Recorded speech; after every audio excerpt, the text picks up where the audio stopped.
Hello friends, तो आज हम लोग बात करेंगे कि जो आज की न्यूज़ आउटलेट आया है कि सिविल सेवा जो आईएसपीसीएस की जो यूपीपीएससी एग्ज़ाम कंडक्ट कराती है, जो लोग कोरोना के कारण परीक्षा नहीं दे पाए थे उनको एक बार और मौका देने के लिए उन्होंने कोर्ट का दरवाज़ा खटखटाया था। लेकिन कोर्ट ने कहा है कि कोरोना के कारण परीक्षा न दे पाने वालों को मौके पर विचार करे केंद्र सरकार। यानी सुप्रीम कोर्ट ने सिफारिशों पर विचार के लिए 2 हफ्ते का समय दिया है।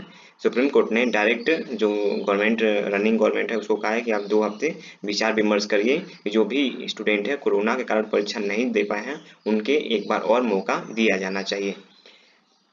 तो आइए आगे देखते हैं कि सुप्रीम कोर्ट ने केंद्र सरकार से कोरोना के कारण इस साल जनवरी में हुई सिविल परीक्षा में शामिल नहीं हो पाने वाले उम्मीदवारों को अतिरिक्त प्रयास देने पर एक बार फिर से 2 सप्ताह के भीतर विचार करने को कहा है।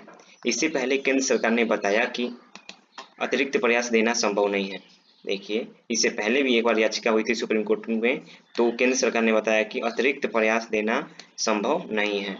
ठीक है। उसके बाद जस्टिस कौन है, जज कौन इसकी सुनवाई कर रहे थे, तो justice A M Khanwilkar, justice A S Oka और जस्टिस सीटी रवि कुमार की पीठ ने बृहस्पतिवार को इससे संबंधित संसदीय समिति की रिपोर्ट पर गौर किया। इसमें महामारी से प्रभावित छात्रों को, जो भी प्रभावित छात्र हैं, को छूट देने की सिफारिश की गई थी।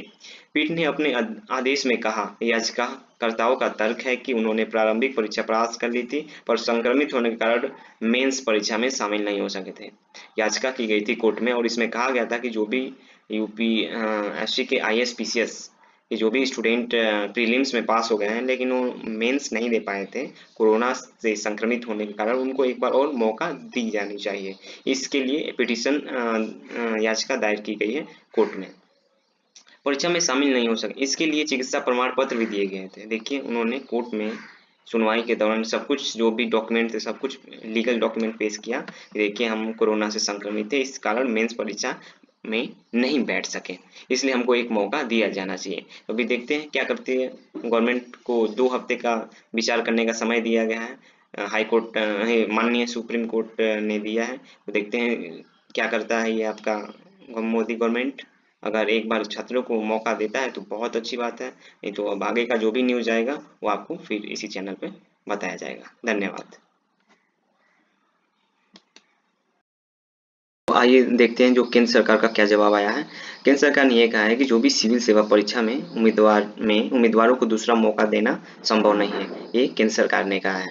तो इससे पहले भी सुप्रीम कोर्ट ने केंद्र सरकार को 2 हफ्ते का मोहलत दे चुका है और कहा है कि आप इस पे विचार विमर्श करिए कि क्या जो स्टूडेंट यूपीएससी के प्री पास कर चुके हैं उनको मेंस में एक बार कोरोना से जो लोग छूट गए थे उसको मौका दिया जाना चाहिए कि नहीं दिया जाना चाहिए। तो केंद्र ने इसके मामले में उत्तर दिया है कि सिविल सेवा परीक्षा में उम्मीदवारों को दूसरा मौका देना संभव नहीं है। केंद्र सरकार ने मंगलवार को सुप्रीम कोर्ट में बताया कि कोरोना के कारण, देखिए कोरोना के कारण ये जो पिटीशन दायर की गई थी सुप्रीम कोर्ट में के कारण इस साल जनवरी में हुई सिविल सेवा मुख्य परीक्षा में शामिल नहीं हो पाने वाले उम्मीदवारों को अतिरिक्त मौका देना संभव नहीं है। देखिए, संभव नहीं है, ये केंद्र सरकार ने कहा है। केंद्र सरकार ने कहा ऐसा करने से अन्य परीक्षाओं के अभ्यर्थियों के लिए भी इस तरह की मांग उठाए जाएंगे। केंद्र सरकार ने इसके बदले में ये कहा कि अगर हम इन लोगों को एक बार मौका देते हैं तो आने वाले जो परीक्षाओं के जो स्टूडेंट अभ्यर्थी रहेंगे उनमें भी वो भी ऐसा मांग उठा सकते हैं कि हमने भी परीक्षा नहीं दी थी, किसी कारणवश मेडिकल प्रॉब्लम थी, तो उनके लिए भी ऐसा फिर कदम उठाना पड़ेगा जिससे अव्यवस्था फैल जाएगी। यह केंद्र सरकार ने सुप्रीम कोर्ट को बताया है कोर्ट में। कार्मिक एवं प्रशिक्षण विभाग डीओपीटी ने एक लिखित जवाब में कहा है कि इस मामले पर विचार किया गया था और पाया गया कि सिविल सेवा परीक्षा के संबंध में प्रयासों की संख्या और आयु सीमा के मौजूदा प्रावधानों को बदलना संभव नहीं है, क्योंकि ये जो लोग थे कोरोना से वंचित रह गए थे उनकी एज भी ओवर एज हो गई थी, इसीलिए इनको यूपीएससी अलाउ नहीं किया एग्जाम देने के लिए। सरकार ने यह भी आशंका जताई कि महामारी के कारण आयु सीमा में किसी भी तरह की छूट और अनुमेय प्रयासों की संख्या के कारण अन्य श्रेणियों के उम्मीदवार द्वारा भी इसी तरह की मांग की जा सकती है। तो बिल्कुल साफ शब्दों में है कि अब ये केंद्र सरकार विचार विमर्श कर चुकी है कि ये जो भी सिविल सेवा परीक्षा में उम्मीदवार थे उनको दूसरा मौका नहीं दिया जाएगा। अब देखते हैं हाईकोर्ट अपना फाइनल जजमेंट क्या सुनाई देता है। तो आगे के लिए बने रहें। धन्यवाद।